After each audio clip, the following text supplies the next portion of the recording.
बेटा मैं आप लोगों को एक ही चीज बोल रहा हूं। मैं आपको मॉक टेस्ट पेपर करा रहा हूं आईसीए का, बहुत अच्छे से कराऊंगा। अरे क्विक वे में करेंगे, बहुत ज्यादा टाइम नहीं लगाएंगे। टारगेट है, फोकस है, एप्लीकेशन बेस्ड क्वेश्चंस पे। डायरेक्ट क्वेश्चन तो हम कर ही लेंगे। अब मैं आपको एक चीज बता रहा हूं, मैंने आपको एक क्लास भेजी है, 11 से 12 मिनट की क्लास थी कि क्वेश्चन कैसे करने हैं। अब आप, हो सकता है आपने कईयों ने देखी हो, कईयों ने नहीं देखी हो। जिन्होंने नहीं देखी है देखो, जिन्होंने देख लिया सिर्फ उसको देखना नहीं है, फॉलो करना है। अब मैंने उसमें एक छोटा सा डायरेक्शन दिया था कि आपको सेक्शन नंबर लिखने की रिक्वायरमेंट नहीं होती है। कुछ बच्चों ने जबरदस्ती गलत सेक्शन नंबर लिखे हैं। क्यों लिखे हैं भाई?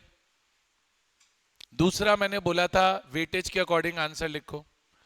अब कुछ बच्चे ऐसे हैं, जब मैं मॉक टेस्ट पेपर चेक कर रहा था आपका, तो 2 मार्क्स के क्वेश्चन में तो एक पेज लिख दिया और 7 मार्क्स के क्वेश्चन में भी एक पेज लिख दिया। अब बताओ, मैं 2 में 7 दे दूं या 7 में 2 दे दूं? अब 2 में तो 7 दे नहीं सकता, तो मैंने 7 में 2 दे दिए। बैठे हैं वो धुरंधर क्लास में। तो अब मैंने वो क्लास कुछ बना के भेजी, तो सोच के बना के भेजी होगी। मुझे पता था आप मॉक टेस्ट में क्या गलती करने वाले हो, हर बार मैं देखता हूं। आपके लिए अलग से मैंने वो क्लास बनाई कि बच्चों को रहे कि हाँ भाई सर ऐसे करने वाले हैं चेकिंग। मैंने बोला डायरेक्ट क्वेश्चन है तो रेफरेंस केस को एक्सप्लेन कर देना, एप्लीकेशन बेस्ड है तो मत करना। उल्टा करा है भाई, डायरेक्ट क्वेश्चन में तो केस का नाम लिख दिया और एप्लीकेशन बेस्ड में एक्सप्लेन कर रहे हैं। करिए गलती, मैं चेक कर रहा हूं तभी तो बता रहा हूं। सही बोल रहा हूं राजा? तो मैं जो चीजें बोल रहा हूं उनको फॉलो करो। आप मेरे से पूछोगे सर हमारा एमटीपी में परफॉर्मेंस कैसा था, मेरे हिसाब से it was very good, barring few student जो 10-11 नंबर लाए हैं। You have to assess yourself from the marks that you attempted, not out of 100. See if you have attempted 60 marks, how much you have scored. See if you have attempted 70 marks, how much you have scored. If you are roundabout at 50%, you have done well. Now see how can you make that to 60% or 70% or 80%. That should be your end goal. And एक ही बात बोल रहा हूं, हम इतने बेवकूफ नहीं है कि हमारे 100 में से 50 नंबर नहीं आएंगे। You will pass. Please stop losing your confidence and please stop worrying about unnecessary things. You will not fail in law, that's it. You will not. But what you can do is, how can I score 60, how can I score 70? Please don't dwell upon unnecessary things. Let me be very clear. प्रभु का नाम लेके मन में, खुद पर विश्वास रख के, अपनी पढ़ाई पर विश्वास रख के सिर्फ पढ़ाई करिए।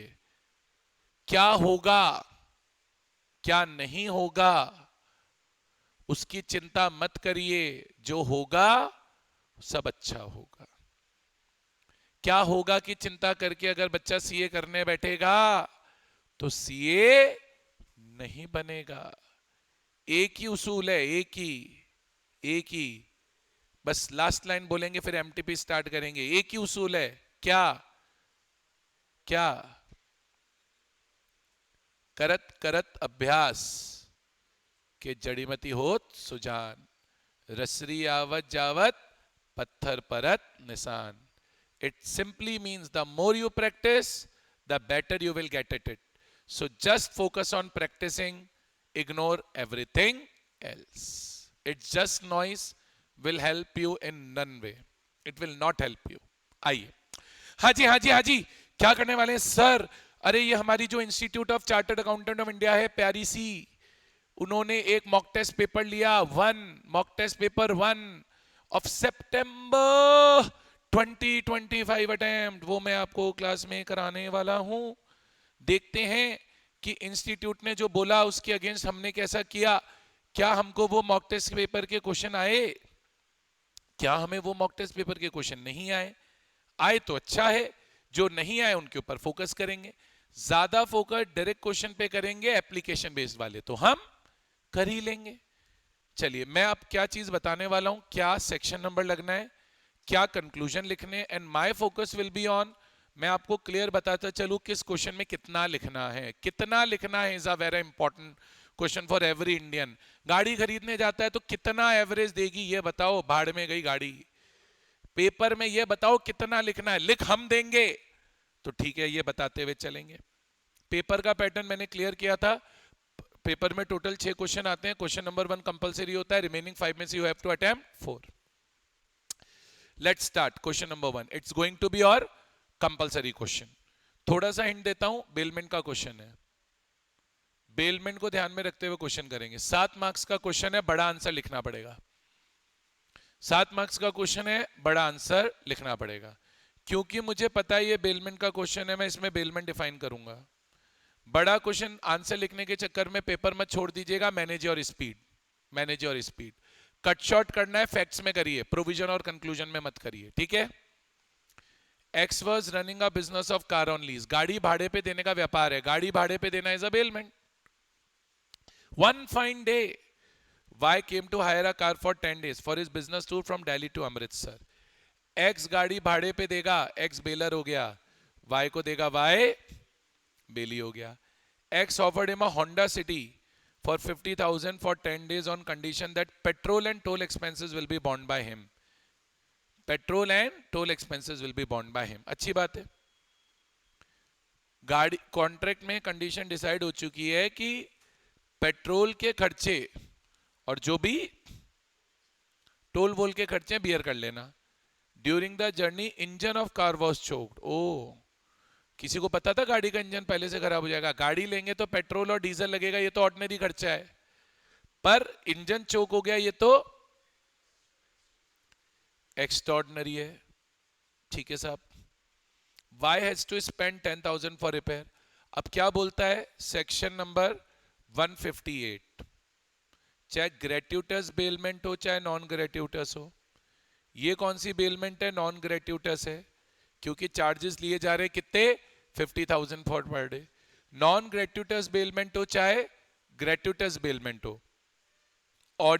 एक्स्ट्रा ऑर्डिनरी एक्सपेंसेस कौन बियर करेगा? Extraordinary expenses will be borne by bailor. Extraordinary खर्चे तो हमेशा बेलर ही बियर करता है, एक्स्ट्राऑर्डिनरी खर्चा हमेशा बेलर बियर करता है। तो वाई का जो इंजन को रिपेयर कराने का खर्चा होगा वो वाई किससे रिकवर करेगा?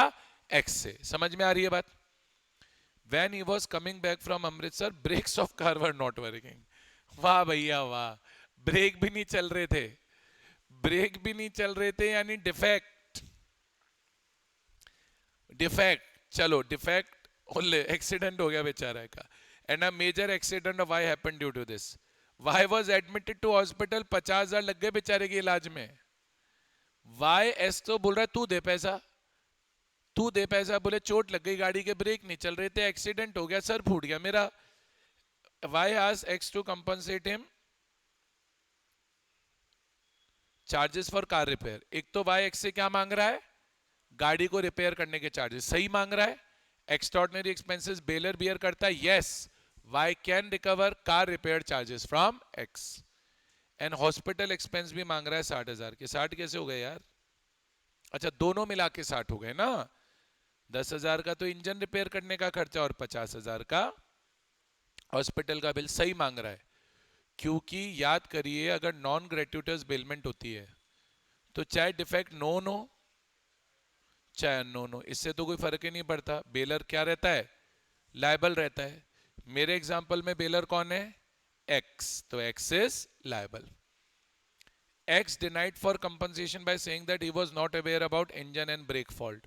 वो बोल रहा है मुझे तो ना तो इंजन के बारे में पता था ना ब्रेक के बारे में पता था। नहीं पता था तो तू भाड़ में जा, उससे कोई फर्क नहीं पड़ता। Y filed suit against X for recovery of damage. Y ने एक्स पे केस कर दिया, बेली ने बेलर पे केस कर दिया। Give your opinion with reference to provision. मैं ये बाद में पढ़ूंगा, पहले प्रोविजन में क्या क्या लिखना है। डिफाइन बेलमेंट, 7 नंबर का सवाल है, keep it in mind. Define non gratuitous bailment. Explain section 148 जो कि duty to disclose defects in goods का है, ठीक है। 148 नहीं आएगा, 150 आएगा, सॉरी। 148 में बेलमेंट की डेफिनेशन है। एंड एक्सप्लेन सेक्शन नंबर 158, जिसमें यह है कि बेलमेंट से रिलेटेड एक्सपेंसेस कौन बियर करेगा। उसके बाद फैक्ट्स ऑफ द केस लिखना। अब कंक्लूजन क्या लिखना है वो तो इस पर डिपेंड करेगा, ये दोनों क्वेश्चंस पूछते गए एंड में हमसे। Whether Y can withheld the amount of hire charges. अच्छा, अब अच्छी चीज पूछ रहा है। Whether Y can withheld the amount of hire charges 50,000 on account of non payment of damage. मतलब वाई ने गाड़ी हायर पे ली है, वाई ने गाड़ी हायर पे ली है, तो क्वेश्चन पूछा है क्या वाई एक्स को हायर चार्जेस पे करने से मना कर सकता है क्या 50,000 के on account of non payment of damages. Yes, सोचो क्यों, लॉजिकली सोचो। एक्स को गाड़ी हायर देने को बोला गया, वाई को एक्स ने दे भी दी। हायर चार्जेस कितने डिसाइड हुए थे 50,000, तो वाई को एक्स को 50,000 देने हैं, पर वाई को एक्स से 60,000 लेने हैं। तो वाई क्या करेगा, 60,000 में से 50,000 के तो चार्जेस ही नहीं देगा, और बच गए 10,000, उसके लिए वाई एक्स पे केस कर देगा। समझे क्या हुआ, x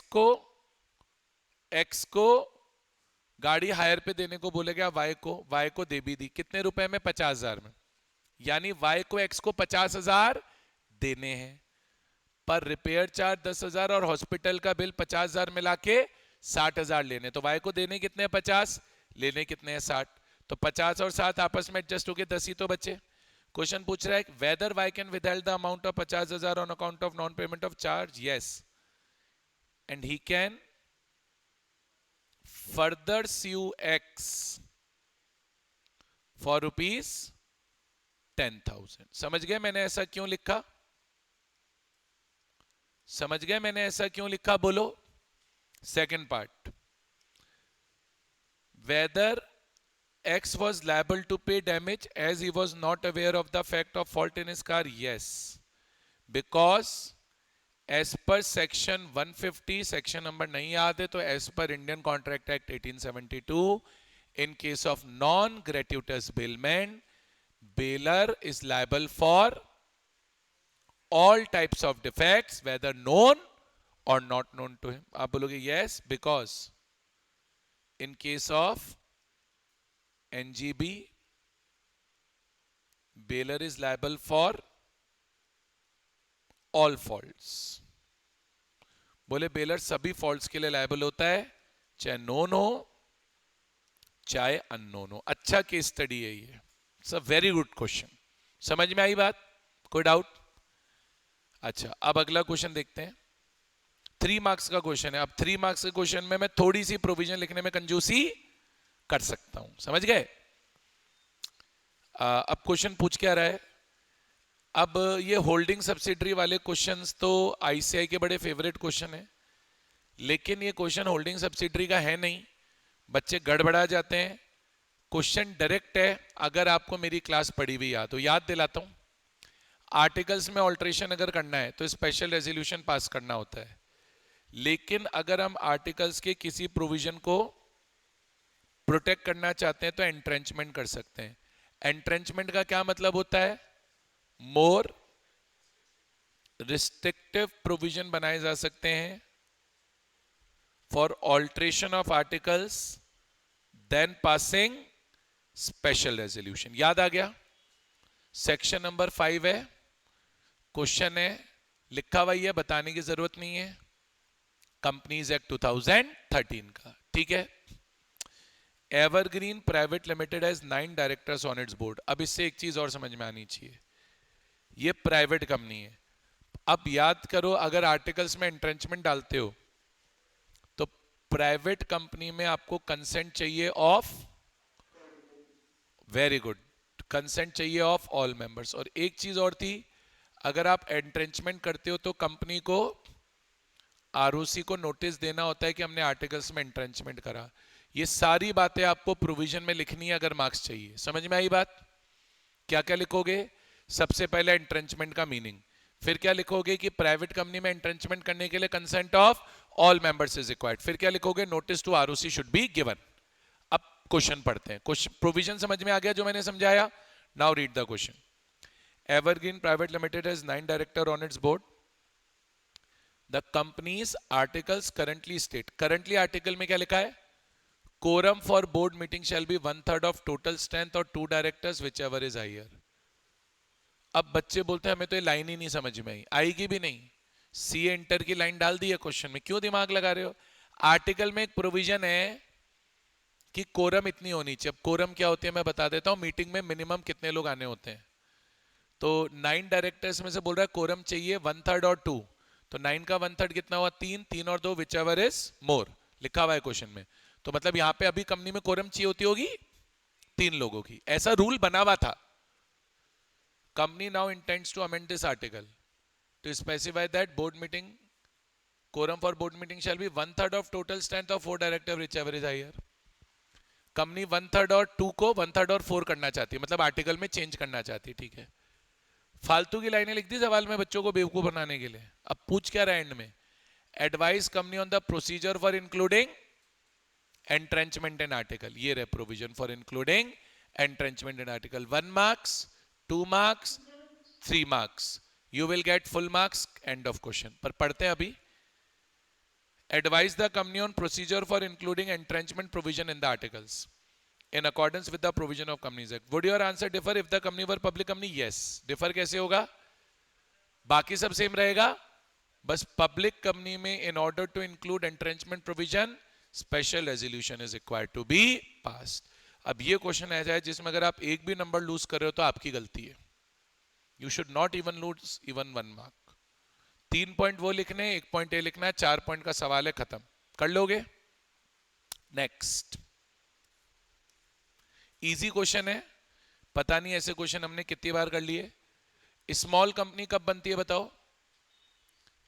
paid up share capital less than और equal to 4 crore and turnover less than और इक्वल टू 40 करोड़. अगर तुम्हें ज्यादा कंफ्यूजन हो, जो ओरिजिनल लिमिट्स मैंने बताई हैं वो मत लर्न करिए. ये करंट लिमिट है, बस ये लर्न करिए. और किन किन कंपनीज को हम नहीं दे सकते स्मॉल कंपनी का स्टेटस बताओ? होल्डिंग कंपनी को, सब्सिडरी कंपनी को, पब्लिक कंपनी को, नॉट फॉर प्रॉफिट कंपनी को, और companies governed by special act. याद है? बस हो गया क्वेश्चन, खत्म सवाल है. State with reason whether following companies can be treated as small companies with reference to provision of Companies Act. STS. अच्छा, मैंने पेपर में एक चीज और बताता हूं, जो मैंने MTP भी लिया था, मैंने एग्जैक्टली वही वेटेज डाला था जो मैंने आपको स्टडी करने की स्ट्रेटेजी बताई थी लॉ में.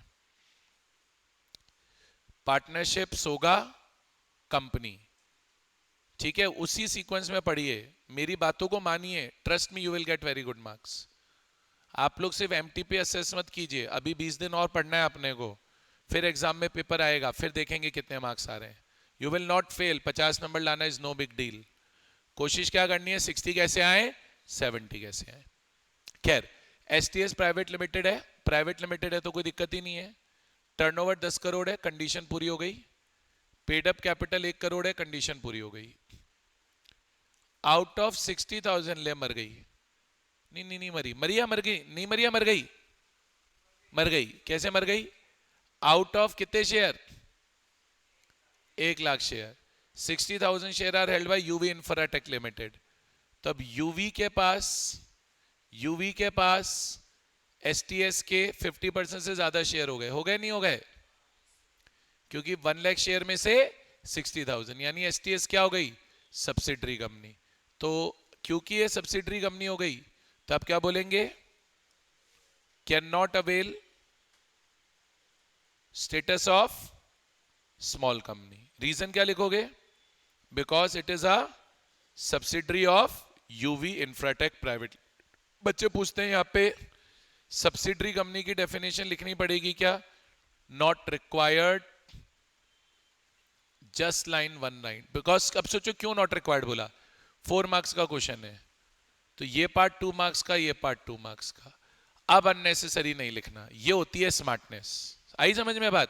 सिर्फ एक लाइन लिख दीजिए, where one company controls more than 50% voting power of other company, that company is a subsidiary company. खत्म. Now if you are writing full definition of subsidiary company, you are a fool. But यही 7 number का होता मैं कहता चेपो। समझे फर्क? अच्छा, अब अगली कंपनी के लिए बताओ। ZX private limited, paid up capital 3 crore, fulfil. Turnover 35 crore, fulfil. Yes, it can avail status of small company. कोई प्रॉब्लम? No sir. नेक्स्ट, अब ये थ्योरी क्वेश्चन है 6 नंबर का।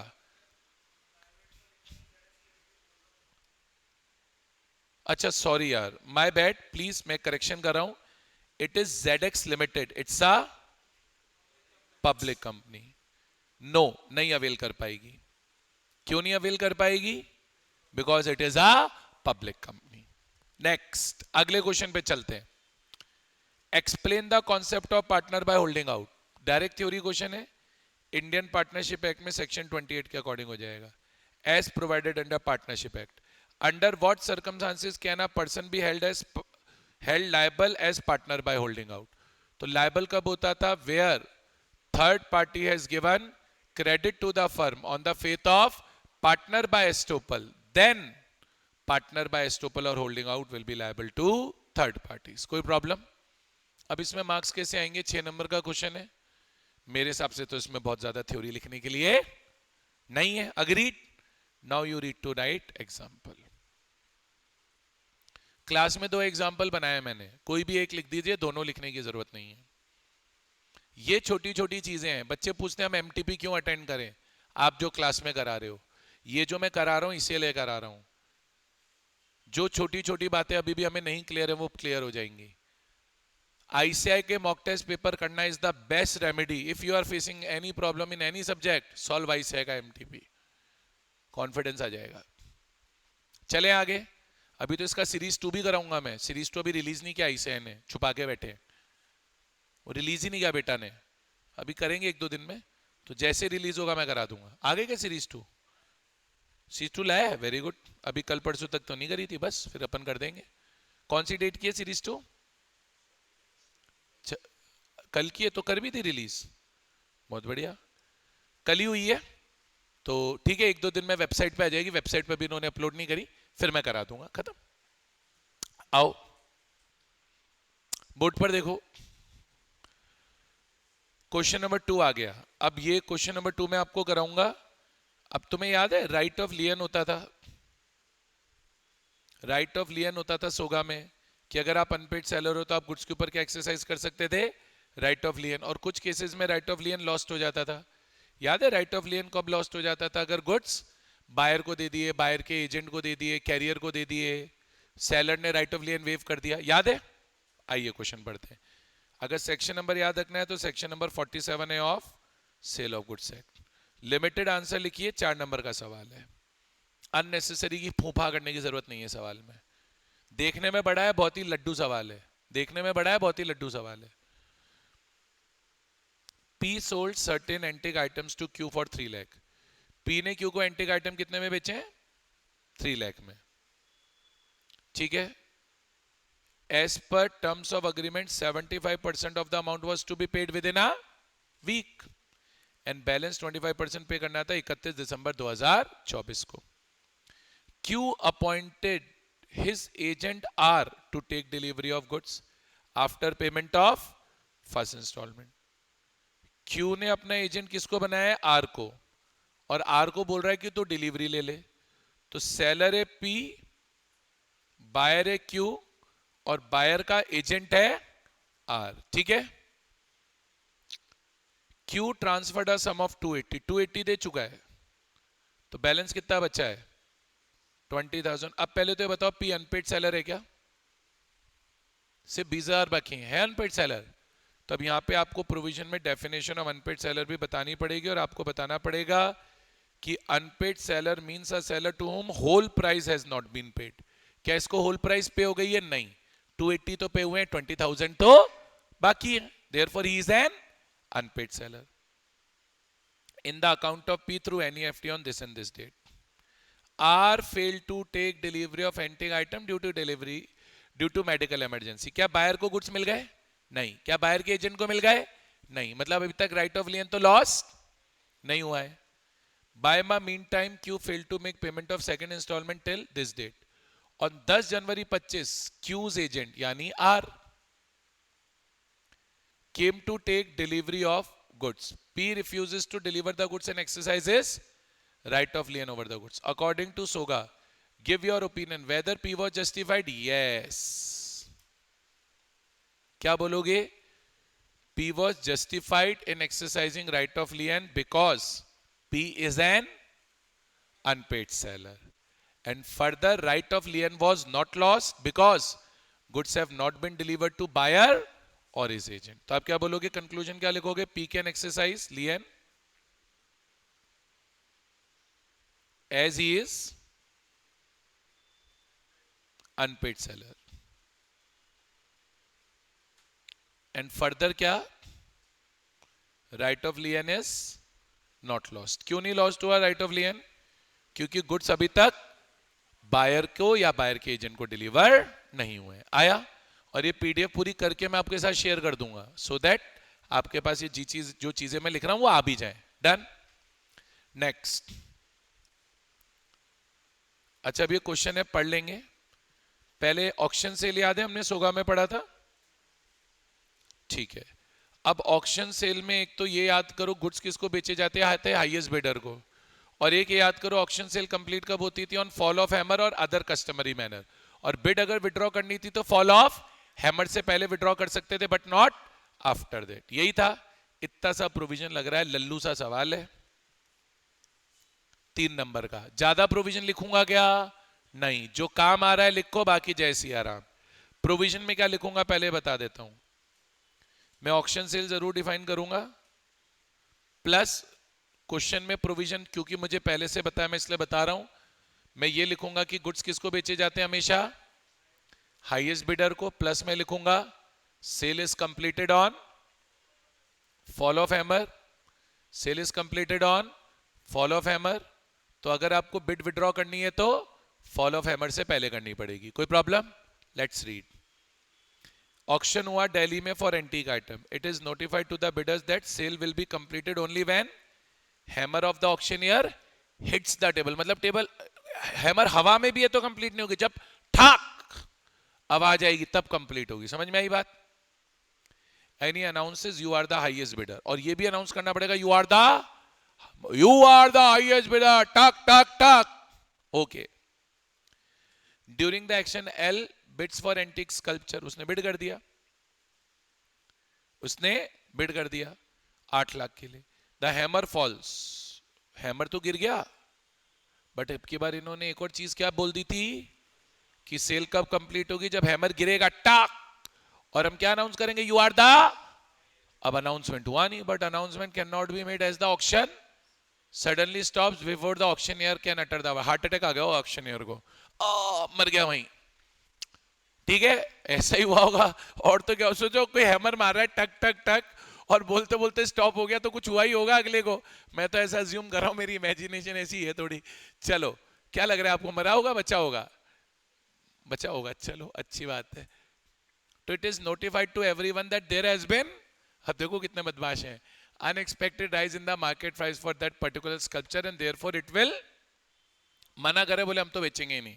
अब बेचने से मना कर दिया ऑन पर्टिकुलर डेट. ठीक है. अब एल क्या बोलेगा? नहीं नहीं मैं तो खरीदूंगा, तूने हथौड़ी गिरा दी. L contends that auctioneer is bound to sell the sculpture to him at the price he bid because once he. बोले मैंने तो हाईएस्ट प्राइस दी थी एंड हैमर भी गिर गई थी तेरी. Auction sale was complete and therefore the auctioneer is under contractual obligation to sell the sculpture. The auctioneer disagrees. वो मना करा, बोले नहीं बेचूंगा. Discuss the validities of L claim not valid. Trick question था. ट्रिक क्यों था? बच्चों को लगेगा अरे फॉल ऑफ हैमर हो गया तो कंप्लीट हो गई. तुमने क्वेश्चन ध्यान से नहीं पढ़ा. ऑक्शन करते टाइम क्या अनाउंस किया गया था कि सेल कब कंप्लीट होगी? हैमर हिट होने पे प्लस अनाउंसमेंट पे. क्योंकि यहां पे अनाउंसमेंट नहीं हुआ, ऑक्शन सेल कंप्लीट नहीं हुई है. ऑक्शन सेल क्योंकि कंप्लीट नहीं हुई है तो एल जो भी एंटीक आइटम था वो क्लेम नहीं कर सकता. हम उसे एंटीक आइटम सेल करने के लिए बाउंड नहीं है. कंक्लूजन क्या लिखोगे? L's claim is not valid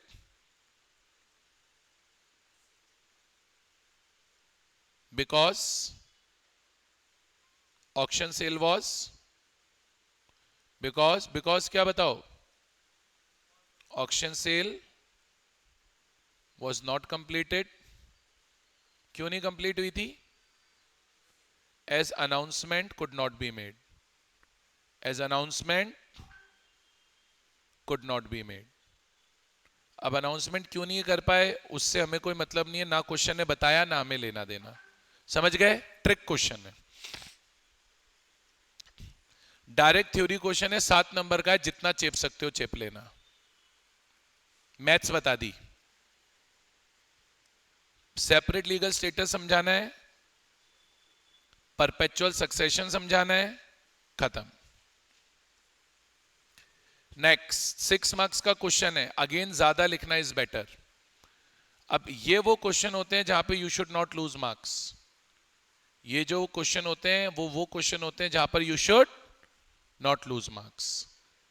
explain the provisions relating to change of name. सोचो कितना अच्छा चार्ट बनवाया मैंने कॉपी में इसका. आपको कौन सा सेक्शन लगेगा? Section 7 of LLP act. क्या बोलता था? Quick recap. एलएलपी का अगर नाम सिमिलर है किसी दूसरी एलएलपी या कंपनी से या किसी के रजिस्टर्ड ट्रेडमार्क से, सेक्शन 17. एलएलपी का नाम सिमिलर है किसी रजिस्टर्ड एलएलपी से या किसी कंपनी से या ट्रेडमार्क से, तो सेंट्रल गवर्नमेंट डायरेक्शन देती है नाम बदलने का. सेंट्रल गवर्नमेंट का डायरेक्शन आने के 3 महीने में आपको नाम बदलना होता है. और अगर आपका name similar to brand name of a proprietor है तो नाम तभी बदलना पड़ेगा जब प्रोप्राइटर ने सीजी को कंप्लेन करी हो विद इन 3 इयर्स. अगर सेंट्रल गवर्नमेंट के डायरेक्शन से कंप्लाई नहीं करते हैं then CG can itself allot a new name. But CG ने भी जो अलॉटेड नेम है उसको फर्दर चेंज किया जा सकता है. ये समरी है. Explain the provisions relating to change of name of LLP under LLP act. Under what circumstances can the central government direct an LLP to change its name. Circumstance 2 है, या तो नाम सिमिलर टू कंपनी और LLP है या नाम similar to registered trademark of a proprietor है. What are the consequences of non-compliance of direction? Consequences will be that if LLP fails to comply with the directions of CG, then CG shall itself allot a new name to LLP and a registrar will allot a certificate of registration to LLP containing a new name. याद आ गया? कर लेंगे. ये वो question होते हैं जहां पूरा पूरा लिखने पे ही मार्क्स मिलते हैं. हाँ भाई. अच्छा, एक बात याद रखना, मैं बता देता हूं, यहाँ पे सेपरेट लीगल स्टेटस को एक्सप्लेन करने के लिए रेफरेंस केस एक्सप्लेन कर देना, सैलमन वर्सेस सैलमन, नहीं तो कोई उम्मीद मत रखना मार्क्स मिलेंगे पेपर में. समझ में आ गई बात? 7 नंबर का क्वेश्चन है तो एक्सप्लेन करना है. और परपेचुअल एक्सटेंशन भी मैंने बहुत डिटेल में लिखाया हुआ है, प्लीज एक्सप्लेन. थर्ड क्वेश्चन आ रहा है, थर्ड क्वेश्चन का A part. It's a good question. अब इसमें कई सारी बातें लग रही हैं एक साथ, कई सारी बातें लग रही हैं एक साथ. ठीक है. सबसे पहले तुम्हें याद है अपन एक टॉपिक पढ़ा था, मैं मेन सेक्शन बता देता हूं. यूनिट 2 में हमने पढ़ा है इंडियन पार्टनरशिप एक्ट की सेक्शन 25. सेक्शन 25 क्या बोलता है? अगर act in the course of business हुआ है and within authority of partners है तो पूरी firm jointly and severally liable होती है for the acts of partner. Same चीज सेक्शन 26 बोलता है. सेक्शन 26 बोलता है कि अगर पार्टनर ने मिसकंडक्ट भी किया है कोई फर्क नहीं पड़ता. अगर पार्टनर मिसकंडक्ट भी करता है पर अगर उसने misconduct ordinary course of business में करी है एंड विद इन अथॉरिटी करी है then all the partners will be jointly and severally liable. याद आया? तो सेक्शन 25 एंड 26 अप्लाई होंगे of Indian partnership act 1932. Question 7 marks का. You can also write mutual agency. Why? Because mutual agency तो सीधे ये बोलती है पार्टनर एक दूसरे के एजेंट है, एक जो करेगा दूसरा भरेगा, खत्म.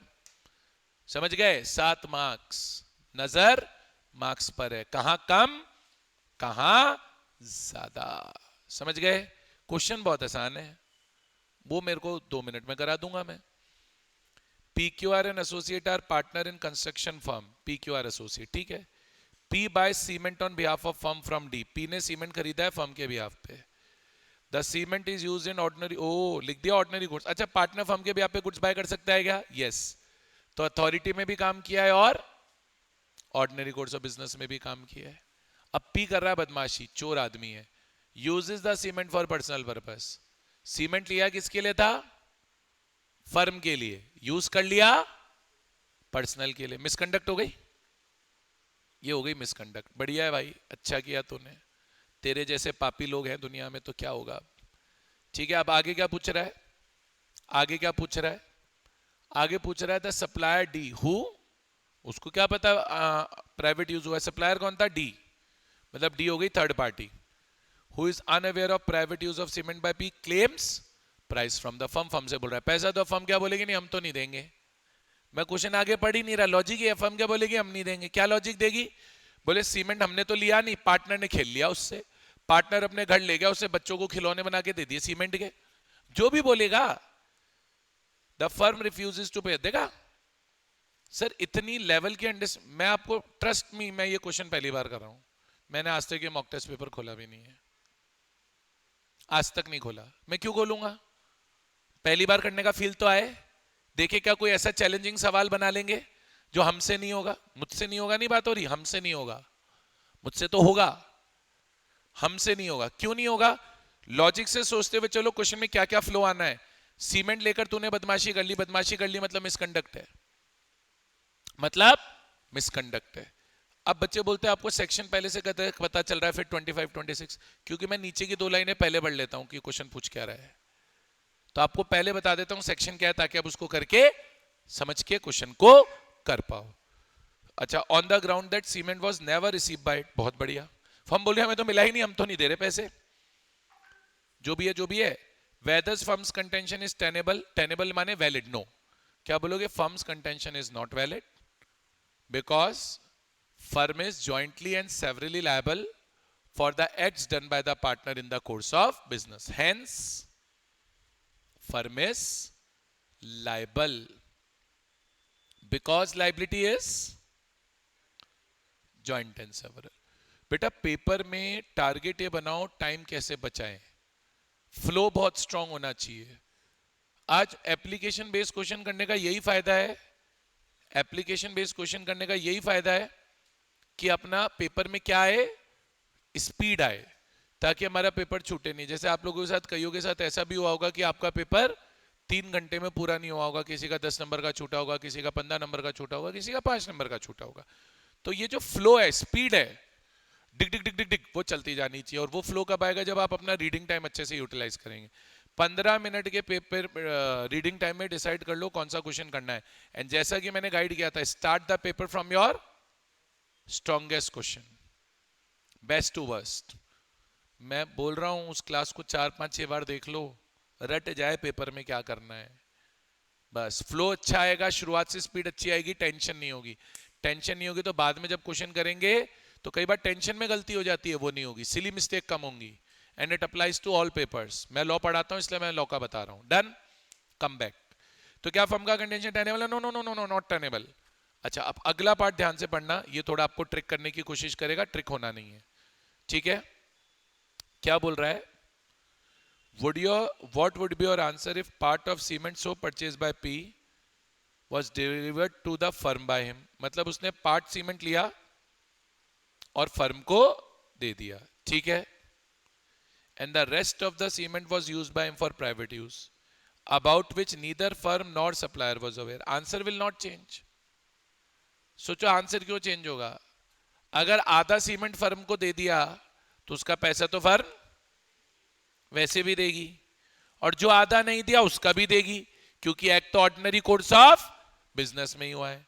तो क्या याद रखोगे, आंसर विल रिमेन सेम। अब बच्चे ये गड़बड़ करते हैं, सिर्फ इतना लिखाते हैं आंसर विल रिमेन सेम, नहीं, प्लीज एक्सप्लेन। क्या, even if he uses the half cement only for private use and delivers the half cement to firm, then also the firm will be liable for entire amount because act was done in the course of business. Fair enough? चले आगे। बिल्कुल sir, don't worry, firm is liable for entire amount। बस आधा दिया, पूरा खा गया, अंदर लपेट लिया, लोट लिया, कोई फर्क नहीं पड़ रहा। समझ में आई बात। बी का फर्स्ट, अब सर ये तो देखोगे तो इजी सा क्वेश्चन है, मेरे हिसाब से फटाफट होना चाहिए, पर मैं करूंगा नहीं करूंगा फटाफट वो छोड़ो, पहले मुझे बताओ वेटेज कितना है क्वेश्चन का। ज्यादा एक्स्ट्रा लंबा आंसर मत लिखना, जितना नीड है लिखिए, एक्स्ट्रा लंबा मत लिखिए। बट एक बात बता दूं, मैं ये बात बच्चों को डरते डरते बोलता हूं, कुछ बच्चे क्या है इसको मिसयूज करते हैं। लॉ हो, इंटर में जाके ऑडिट आएगी, थ्योरी पेपर में जितना ज्यादा लिखो थंब रूल है उतना बेटर होता है। बस अब बच्चे गड़बड़ क्या करते हैं, ज्यादा लिखने में फिर पेपर छोड़ देते हैं, वो नहीं होना चाहिए। तो you have to maintain a right balance between content that you are writing and time management. There has to be an appropriate balance between the two. ठीक है, आइए अब क्या बोल रहा है question, object clause of memorandum. Object clause जहां पे बात करेगा ना, मेरे मन में तो अल्ट्रावायर आ गया, समझे आप, और कहीं बात ही नहीं होनी। और अल्ट्रावायर की छोटी बहन है कंस्ट्रक्टिव नोटिस, क्योंकि उसके पीछे का लॉजिक ही वही है। अल्ट्रावायर क्या बोलती थी, act outside memorandum is void. और कंस्ट्रक्टिव नोटिस क्या बोलती थी कि every person dealing with the company ने अज्यूम करेंगे कि मेमोरेंडम आर्टिकल रीड किया है, weather he has actually red and understood the memorandum और आर्टिकल और नॉट। याद आ गया?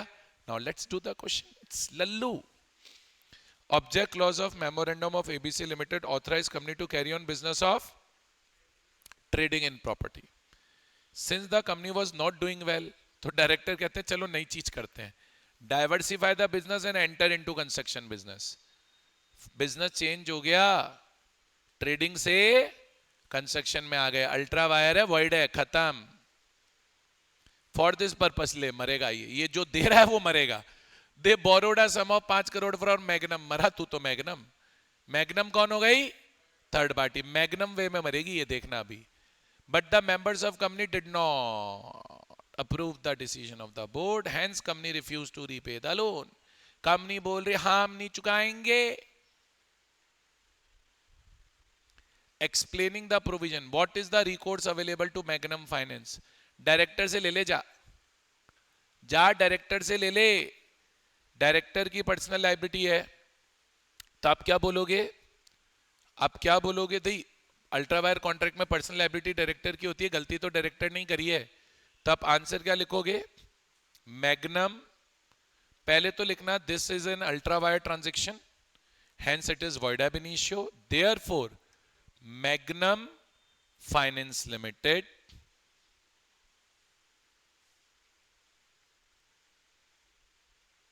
कैन नॉट एनफोर्स पेमेंट, पैसा नहीं ले सकती है, can not enforce payment against, किसके अगेंस्ट पेमेंट एनफोर्स नहीं कर सकती, ABC private limited, but it can sue directors of company.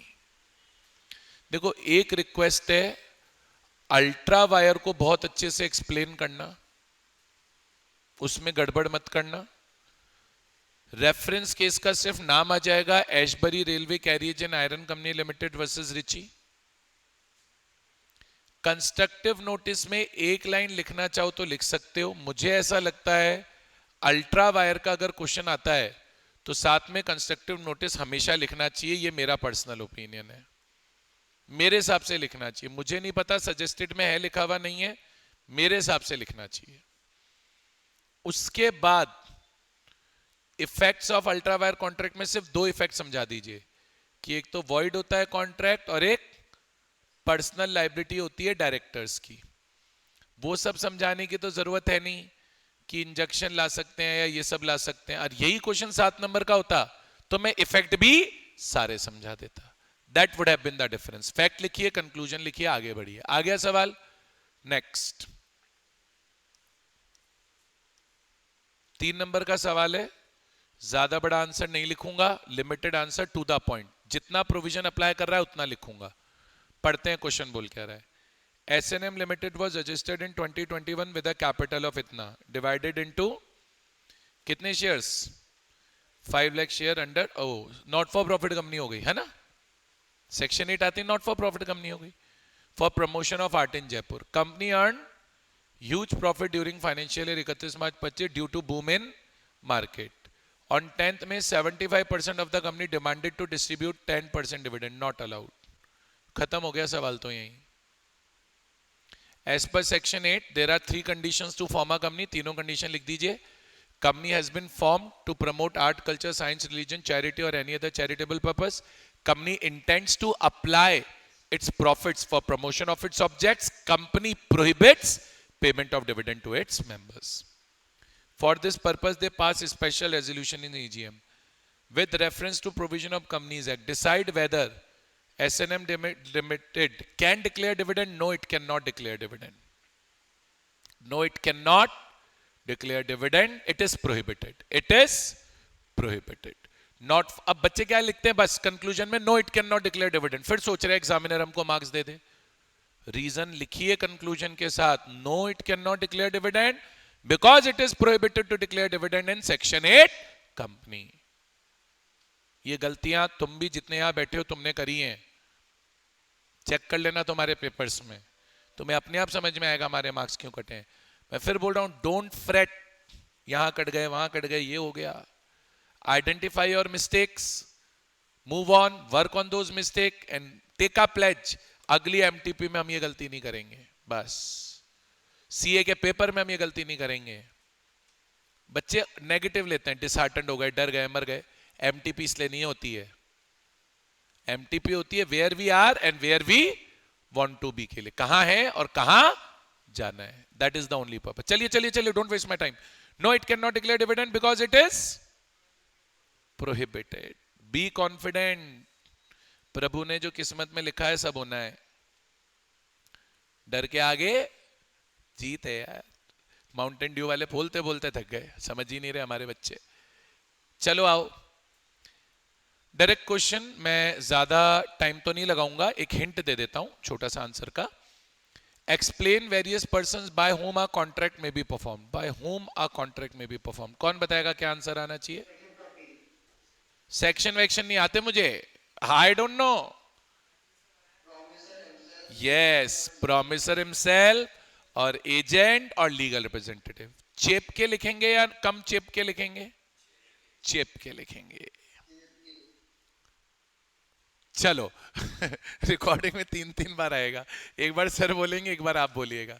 लेकिन मजा आता है ऐसे पार्टिसिपेट करके करते हो. नहीं तो क्या है, मैं अकेला बैठ के खाली कमरे में रिकॉर्डिंग बना दूं. क्यों मैं 150-200 बच्चे इकट्ठे करके पढ़ाऊं.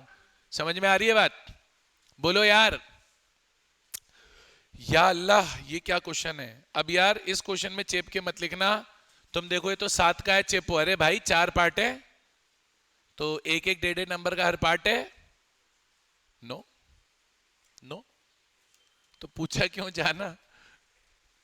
मैं मना कर दूंगा तो तू यहीं पे थोड़ी कार्यक्रम कर लेगा. गजब आदमी है. आओ जी आओ. इजी क्वेश्चन है, आराम से सारे पार्ट आपको आ जाएंगे, कहीं दिक्कत नहीं आनी. एग्जामिन द वैलिडिटी, मतलब आपको 3 चीजें बतानी पड़ेंगी. वैलिड है, वॉइड है या वॉइडेबल भी हो सकता है, वो देखना पड़ेगा. Examine the validity of following agreements under the provisions of Indian Contract Act and justify your answer. तो अब इसमें PFC नहीं लगेगा. This contract is valid because give reason. This contract is void because give reason. बस reason थोड़ा अच्छे से लिख देना 3-3 4-4 लाइनों में. That's it. Mrs. Priya pays a sum of 10,000 to marriage bureau. Bureau है bureau. To provide information about prospective grooms for our daughter's marriage. This is not a marriage brokerage agreement. Hence valid. This is not an agreement to earn brokerage, to negotiate between 2 persons. We are not negotiating marriage. We are only providing information. ऐसा 2 लोग करते हैं, एक तो marriage bureau और एक website जो matrimonial है.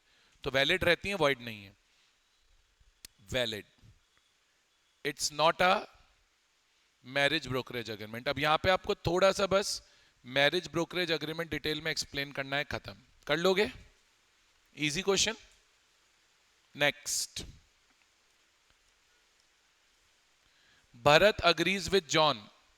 भरत जॉन से अग्री हो गया to sell his white bull.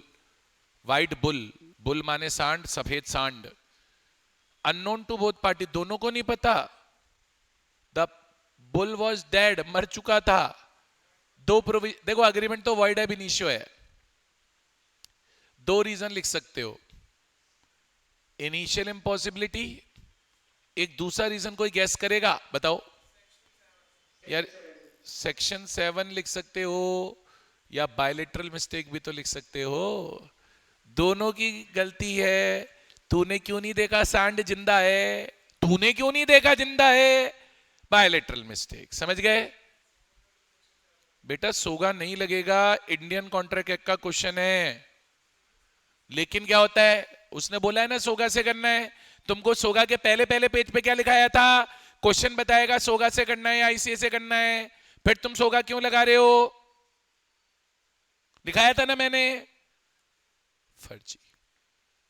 Next, two फर्जी। Rishabh sells the goodwill of a shop. Goodwill ही बेच दी भाई ने। सेलर ऑफ गुडविल के ऊपर बायर ऑफ गुडविल रिस्ट्रिक्शन लगा सकता है कि तू सिमिलर बिजनेस नहीं करेगा, लेकिन रिस्ट्रिक्शन वैलिड तब होती है जब रीजनेबल हो। पढ़ते हैं, देखिए क्या बोल रहा है। Rishabh sells is goodwill to Omkar for 10 lakh and promises not to carry on similar business within local limit. Okay okay, so long as Omkar ओए Omkar carries on like business.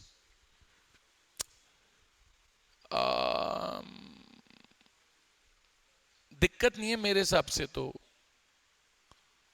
मेरे हिसाब से तो रीजनेबल बात ही कर रहा है। बोले जब तक मैं करूं तब तक तू मत करना, वरना कर लेना। मेरे हिसाब से अनरीजनेबल नहीं है इसमें कुछ। बच्चे बोलते हैं अनरीजनेबल, मान लो it's not unreasonable sir please. वो बोलता तो इंडेफिनाइट नहीं करेगा, कभी नहीं करेगा। अरे तुम्हें क्या पता, इस ये 2 साल बंद कर दे तो ओमकार करके, तो फिर 2 साल बाद तो ऋषभ कर ही सकता है। तो यहाँ पे टाइम पीरियड का कोई प्रॉब्लम नहीं है और रिस्ट्रिक्शन लोकल लिमिट पे लगा है। प्लीज वैलिड करके आइएगा। बच्चे इसको इनवैलिड करके वॉइड कर देते हैं। समझ में आई बात? आगे बढ़ेंगे। Next, property worth 2 lakh. Worth 2 lakh. अब ये वाला बताओ, ये भी गड़बड़ करते हैं बच्चे। Was to be sold for just 25,000 by a person of unsound mind. बोलो वैलिड वॉइड?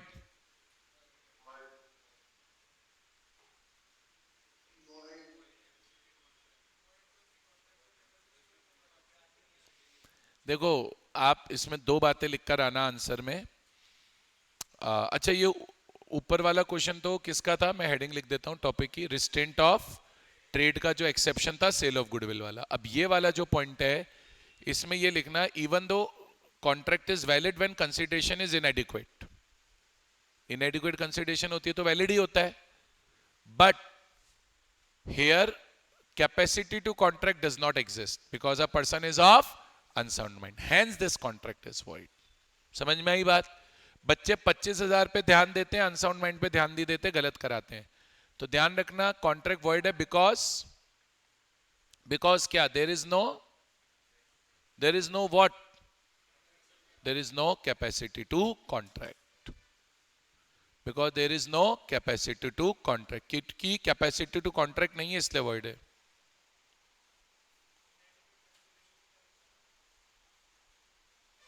एक second, allow me 1 minute please.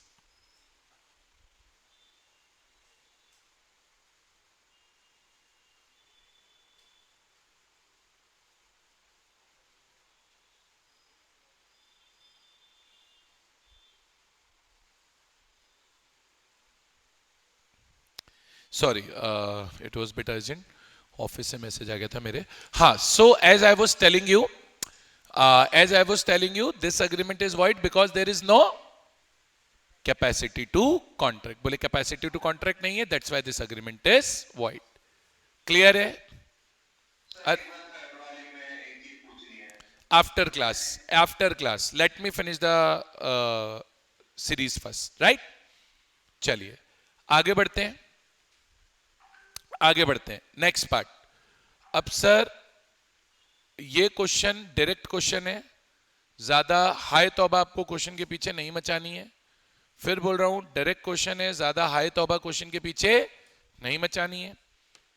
Explain the legal provisions regarding. अब बच्चे क्या है, लर्न नहीं करके जाते, बस इसलिए क्वेश्चन गलत होता है। एनआई एक्ट का क्वेश्चन है, स्ट्रेट फॉरवर्ड क्वेश्चन है, कोई ज्यादा मैथ्स नहीं है, कोई ज्यादा साइंस नहीं है। क्या बोल रहा है क्वेश्चन? एक्सप्लेन द लीगल, मैं रिवाइज करा दूंगा, legal provision regarding presentment of bill of exchange under NI act. एनआई एक्ट में presentment of bill of exchange के प्रोविजंस हमसे पूछ रहा है। What are the consequences of failure to present a bill for acceptance? बोले अगर बिल को एक्सेप्टेंस के लिए प्रेजेंट नहीं किया तो उसके कॉन्सिक्वेंसेस क्या होंगे। अब इसमें अगर तुम याद रखोगे कुछ कुछ प्रोविजंस, अच्छा distinguish it from presentment of promissory note for site, ठीक है। तो देखो मैं सबसे पहले तो तुम्हें ये वाला प्रोविजन याद दिलाता हूं, presentment of promissory note for sight. You will find this provision in section 62 of NI act. आप इसमें क्या लिखोगे, प्रोमिसरी नोट, बोलो promissory note payable after sight must be presented to the maker by holder of promissory note during reasonable time and during business hours. If presentment for site is not made by the holder, no party will be liable on such promissory note। और मैंने इसके पीछे logic भी बताया था, promissory note को क्यों present करते हैं फॉर साइट, ताकि मेकर को बस ये पता चल जाएगा कि इंस्ट्रूमेंट आपके पास है। आज मैंने एक promissory note बना के एक्स को दिया, एक्स ने वाई को दिया, वाई ने जेड को दिया, मुझे क्या पता वो जेड के पास है, तो Z की ड्यूटी है कि वो मुझे इंस्ट्रूमेंट प्रेजेंट करे फॉर साइट। अगर Z ने मुझे फॉर साइट इंस्ट्रूमेंट प्रेजेंट नहीं किया तो मैं इंस्ट्रूमेंट का पेमेंट करने के लिए लायबल नहीं हूं। आती है बात समझ में, आगे बढ़ते हैं। एक पार्ट और है, अब मेन तो पार्ट यही है, बिल ऑफ एक्सचेंज के प्रेजेंटमेंट के प्रोविजन। जाके देखो सेक्शन 61 में क्या ऑफ एनआई एक्ट, निकाल लेना अगर तुम्हें नहीं याद आए, निकाल लेना, मुझे नहीं याद आए तो, आपको नहीं याद आए तो सेक्शन 61 के सारे प्रोविजंस एक्सप्लेन होंगे, सेक्शन 61 के सारे प्रोविजंस एक्सप्लेन होंगे। सबसे पहली चीज क्या लिखोगे, जो holder of bill of exchange होता है उसकी ड्यूटी होती है कि वो नेगोशिएबल इंस्ट्रूमेंट प्रेजेंट करे ड्रॉई को फॉर एक्सेप्टेंस। एक्सेप्टेंस के लिए जब प्रेजेंट करेगा तो ड्यूरिंग बिजनेस आवर्स करेगा। फिर ये भी लिखेंगे कि अगर ड्रॉई रीजनेबल सर्च पे नहीं मिलता है तो हम ये मान लेंगे कि बिल डिसऑनर्ड है। फिर ये भी लिखेंगे कि अगर instrument payable at a particular place था तो उसी प्लेस पर प्रेजेंट होगा। और ये भी लिखेंगे कि अगर कस्टमरी है या अग्रीमेंट में लिखा है तो presentment for acceptance can also be made by post.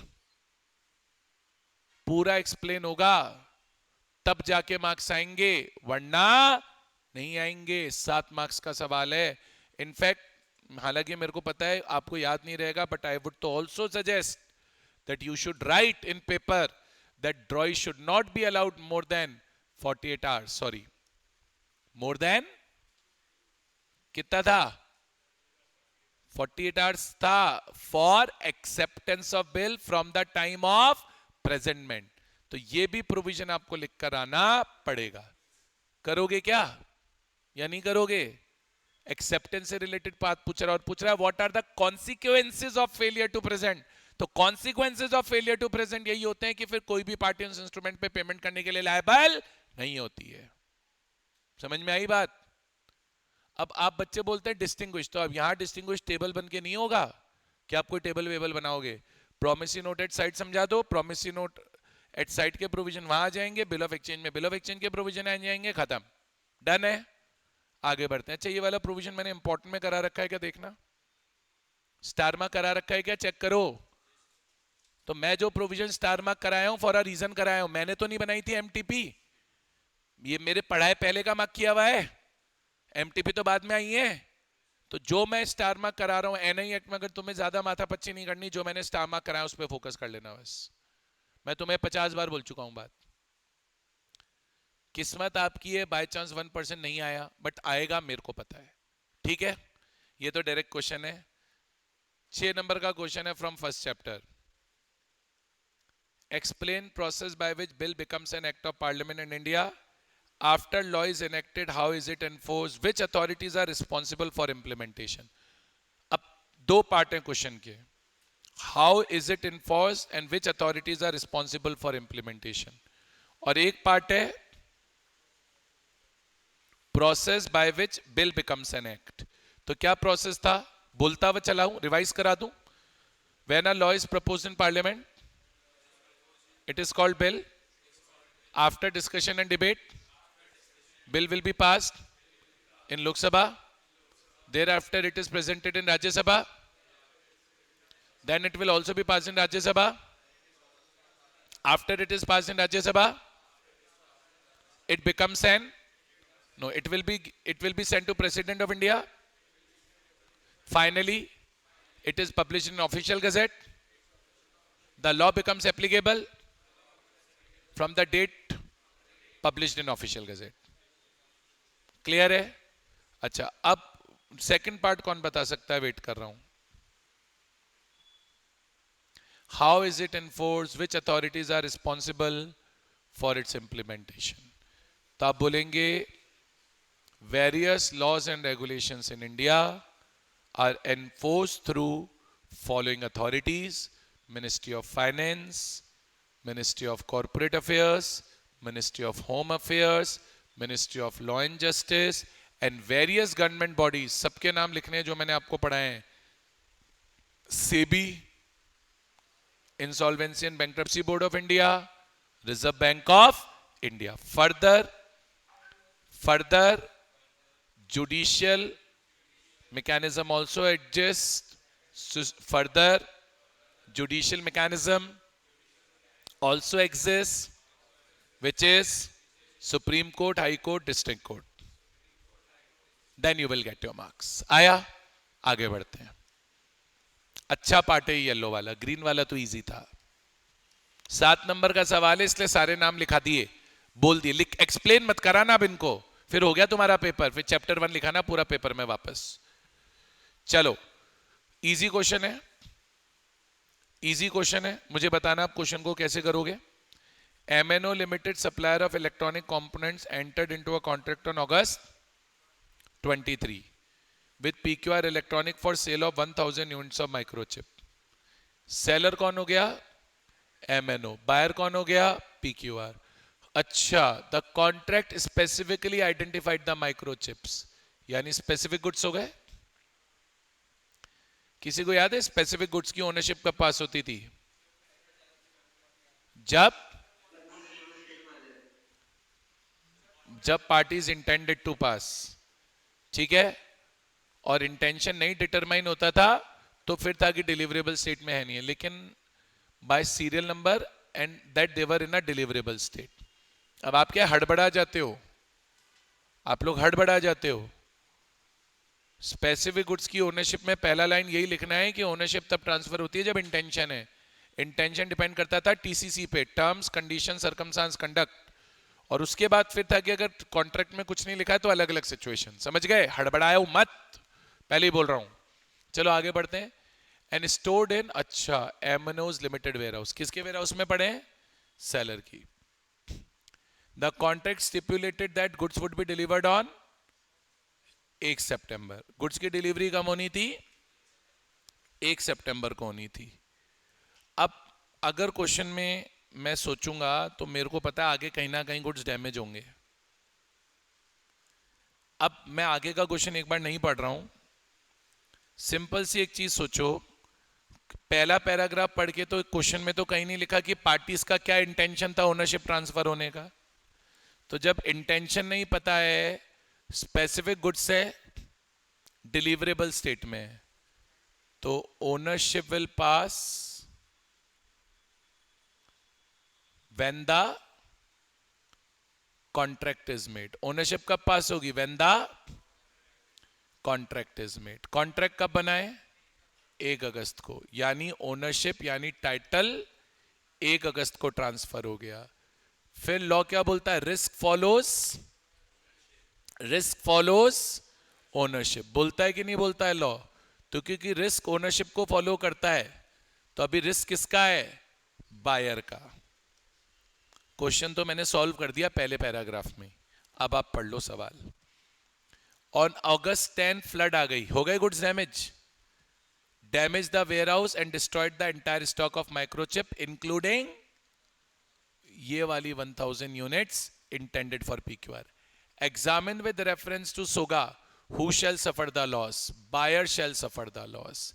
PQR will suffer the loss because ownership was transferred on 1st August 23 when the agreement was made. Good out. Now the second part of question. What will be your answer if microchips are not specifically identified and marked for PQR enterprises at the time of contract? अब ये हो गया contract for sale of uncertain goods. अब uncertain goods की ownership कब transfer होती है? When appropriation is done. क्या हो जाता है? Appropriation हो जाता है. यही तो रूल है. अब ये तो बोल रहा है कि ना आइडेंटिफाई हुए ना मार्क हुए, यानी एप्रोप्रिएशन नहीं हुआ है. एप्रोप्रिएशन इज नॉट डन, तो ओनरशिप भी ट्रांसफर नहीं हुई. तो अब की बार लॉस कौन बियर करेगा? MNO will bear the loss. बताइए, क्लियर हुआ मैंने एमएनओ को लॉस क्यों बियर कराया? सेकंड पार्ट में प्रोविजन में दो प्रोविजन आएंगे, एक तो passing of property of specific goods in deliverable state और एक प्रोविजन आएंगे passing of property of uncertain goods. Clear है? चलिए सेकंड पार्ट देखते हैं. A purchases a motorcycle from B. A buyer हो गया. 3 मार्क्स का क्वेश्चन है, ज्यादा मत लिखिएगा, पहले ही बोल रहा हूं. And uses it for some time. अच्छी बात है. It turns out that motorcycle sold by B to A was a चोरी की थी. बी ने को जो मोटरसाइकिल बेची चोरी की थी. Nemo that quod non habet. No one can give what he himself has not got. If title of seller is defective, then title of buyer is defective. तो बताइए ए का टाइटल अभी तक तो क्या लग रहा है? Defective. And it turns out that motorcycle sold by B to A was stolen and had to be returned to rightful owner. Rightful owner को रिटर्न भी करनी पड़ गई. तो मेरे हिसाब से तो एक और चीज भी हो रही है, breach of condition of title. जब सेलर बायर को गुड्स बेचता है तो बायर क्या मानता है कि सेलर को गुड्स बेचने की अथॉरिटी है. ए केस करा है बी पे for return of price. Will he succeed? Yes. Provisions में ब्रीफ में एक्सप्लेन कीजिए कि अगर सेलर का टाइटल डिफेक्टिव होगा तो बायर का टाइटल भी डिफेक्टिव होगा, और एक्सप्लेन कीजिए breach of condition of title, और लिख दीजिए yes A can bring an action against B for recovery of the price paid by him. तुम ध्यान देना, कंडीशन ऑफ टाइटल में सेम एग्जांपल लिखाया है मैंने. एग्जांपल ये लिखा है मैंने. Check your notes. मैं आपको जब बोलता हूं ना, मैं जो एग्जांपल लिखाता हूं उनको ध्यान से पढ़ो. डिट्टो एग्जांपल है, नाम भी हो सकता है या तो ए और बी लिया होगा या एक्स और वाई लिया होगा. बस चेक करके बताना मुझे नोट्स में है क्या सेम. अभी नहीं, घर जाके कर लेना. Direct question not to be discuss. Discuss various grounds on which partnership may be dissolve by court. 7 number का सवाल है. All cases will be explained. Insanity of partner, permanent incapacity, partner ने misconduct कर दी, persistent breach of partnership agreement, transfer of interest, continuous losses to the firm, any other just and equitable ground. 7 case हैं, 7 number का सवाल है. Proper explain होंगे तो 7 number आएंगे, वरना नहीं आएंगे. ये भी डायरेक्ट है. What are the conditions to be satisfied for agents authority in case of emergency? बताइए. एजेंट्स एक्ट, बोलो ना, agents act in case of emergency are valid if following conditions are satisfied. फटाफट रिवाइज करा देता हूं. Agent was not in a position to communicate with principal. There was actual and definite necessity. Act done was bona fide. Agent acted as he would have been prudent for him to act if the goods belong to him. अब ये सारी condition अगर पूरी हो जाती है तो agent's authority in case of emergency is valid, obviously. And एक पॉइंट और, agent acted in order to protect the interest of principal. वो तो एजेंसी की परिभाषा है इमरजेंसी की. Explain this point yes and you will get your marks. अगर time हो, क्योंकि अब ये पेपर का एंड आ गया, अगर टाइम है तो एग्जाम्पल लिखाना, मैंने लिखा रखा है क्लास में, नहीं टाइम है मत लिखना। वैसे तो मेरे को लगता है लिखना चाहिए, बट देन अगेन अब ये पेपर का क्या आ गया, एंड आ गया। एंड में you have to look at the watch, keep looking, keep managing, constantly look at the watch, please wear watch in exams.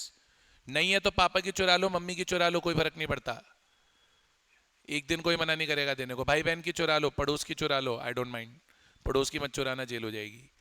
चलो आगे बढ़े। सिंपल क्वेश्चन है, प्लीज मेरे से रिक्वेस्ट है फटाफट कराना, मैं कंडीशन रिवाइज करा रहा हूं। किसी इंस्ट्रूमेंट को इनलैंड मानने की दो कंडीशन पूरी होती हैं, दोनों पूरी हो गई तो इनलैंड, जो इनलैंड नहीं है वो फॉरेन। क्वेश्चन में 5 पार्ट हैं, अपने को बताना है कौन सा इनलैंड है कौन सा फॉरेन है। पहले प्रोविजन में एक साथ टॉप में इनलैंड और फॉरेन के प्रोविजन एक्सप्लेन कर दो, फिर हर पार्ट को सॉल्व कर देना। समझ में आई बात? अब इसमें ज्यादा पीएफसी लिखने में मत जाना, छूट जाएगा पेपर, 5-5 पार्ट है करने के लिए, कहीं एक पार्ट पे आधा पन्ना लिख दो। प्रोविजन ऊपर कॉमन हो गए, इनलैंड इंस्ट्रूमेंट की डेफिनेशन। पहली कंडीशन क्या थी, मेड इन इंडिया। दूसरी कंडीशन क्या थी, दूसरी कंडीशन क्या थी, पेबल या तो इन इंडिया हो या ड्रॉई रेसिडेंट ऑफ इंडिया होना चाहिए, यही था, ड्रॉई रेसिडेंट होना चाहिए, यही था। Let's solve. अब promissory note is made in Kolkata, हो गया काम। पेबल इन मुंबई, हो गया काम, इनलैंड इंस्ट्रूमेंट, कोई problem. Bill is drawn in Varanasi, हो गया काम। पर्सन रेसिडेंट इन जोधपुर, हो गया काम, इनलैंड। कंफ्यूज होना ही नहीं है लाइफ में। A resident of Agra draws a bill of exchange in Agra, made in India तो हो गया। On B, merchant in New York, payable in Delhi, लो भैया काम हो गया, इनलैंड। अभी तक तो तीनों इनलैंड है, समझ में आए तीनों को इनलैंड क्यों माना अभी तक? पहले वाले में भी कंडीशन पूरी हो रही थी, दूसरे वाले में भी कंडीशन पूरी हो रही थी, तीसरे वाले में भी हो रही थी। Promissory note made in New York, पहली कंडीशन ही मर गई, foreign. Bill of exchange drawn in London, खत्म, फॉरेन। पता नहीं क्यों दिए ये फोर्थ और फिफ्थ, दोनों तो सेम ही है, एक न्यूयॉर्क में एक लंदन में। मजा आ रहा होगा उसको, बोले न्यूयॉर्क तो लिखूंगा ही मैं, है प्यार होगा उसको न्यूयॉर्क से। इजी से क्वेश्चन। जो बच्चे बोलते हैं ना एनआई एक्ट हार्ड है, समझते नहीं है। अगर आप समझोगे ना, एनआई एक्ट सबसे इजी एक्ट में से एक है, ट्रस्ट मी। हाँ उसके वो एंड वाले प्रोविजन कुछ थोड़े जरूर आड़े टेढ़े हैं, वो मैं जानता हूँ, उसमें भी मैंने तुम्हें क्या करा रखे हैं, इंपॉर्टेंट। बाकी इनलैंड, फॉरेन, बीओई की definition, effect of dishonour of cheque, ये सारे टॉपिक इजी हैं, सारे के सारे। इनकोएट इंस्ट्रूमेंट सब इजी है, बस जो मैंने एग्जाम्पल बनाया वो समझ लो। तुम याद करो कि किसी किताब में सवाल नहीं है इसका, मैंने ये सारे ऐसे आपको छोटे छोटे एग्जाम्पल बना के कराए थे नहीं कराए थे। मैं जो एग्जाम्पल बना रहा हूं उसको करने के बाद ज्यादा जरूरत ही नहीं होती। होता क्या है, हम हड़बड़ी में पढ़ते हैं। प्यार से पढ़ो, धीरे धीरे पढ़ो, अपने आप पे कॉन्फिडेंस रखो, टाइम मैनेजमेंट करना पड़ेगा, that is something you will have to practise upon. Direct theory question है, ज्यादा डिस्कशन नहीं करूंगा।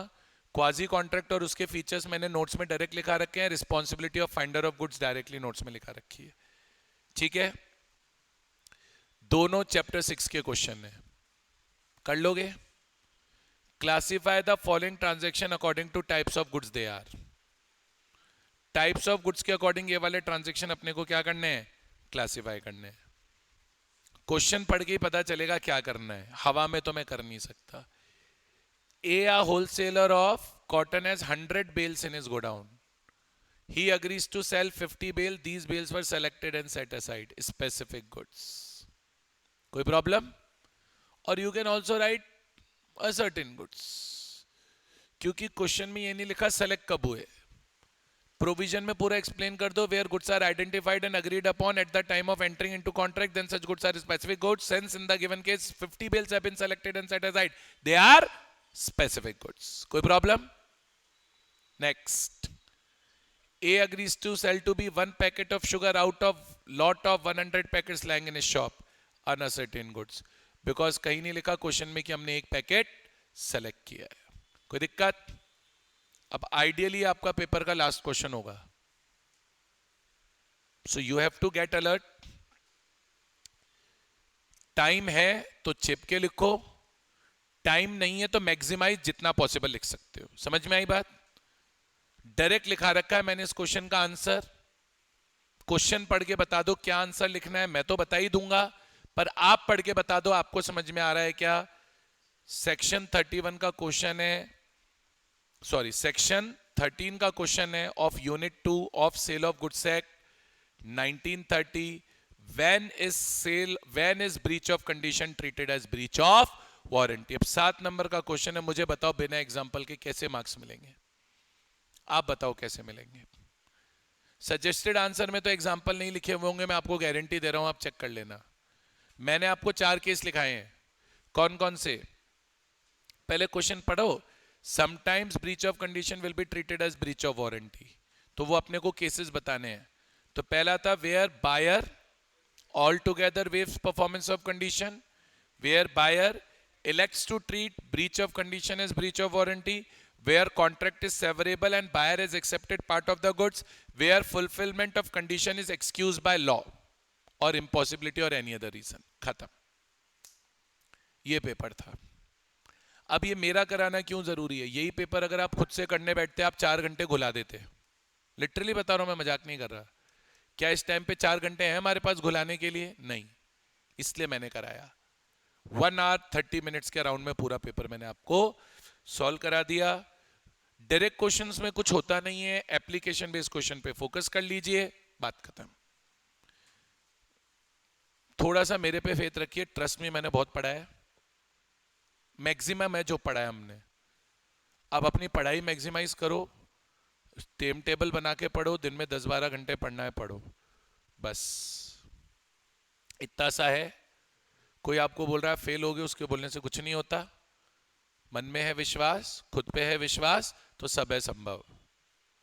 और मैं एक क्लीशे सा आपको बात बताता हूं जो सब बोलते हैं, इम्पॉसिबल की डेफिनेशन क्या है? I am possible.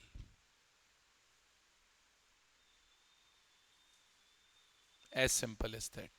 इतना सा ध्यान में रखिए, दिक्कत नहीं आएगी।